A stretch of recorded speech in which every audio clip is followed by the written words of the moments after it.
Why does it man? They got to shaggy ben liu ka e ulale.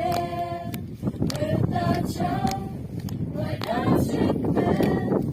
Bakau badon bolang ublay bakun. Tu ay nguya fly, kot kapad yaun. Pembayan kang munran dentil. Tu ay nguya fly, kot kapad yaun. Pembayan ikam flash benril.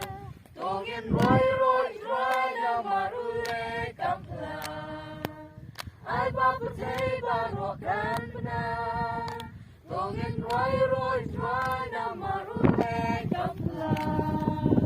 Ay papatay barokan na. Bertajam, Why dancing man? Menyato siya kiben liu ka e ulale. bertajam, Why dancing man? Pagkawat kan walang upay bakun.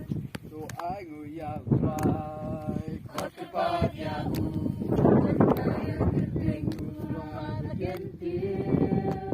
Tu ay nguyak fly, kot kapag yahu, pagkayan ikam flash ben real. Tungin roy na marule kampulan. Ay bapatay barokan na. Tungin roy na marule kampulan. Ay bapatay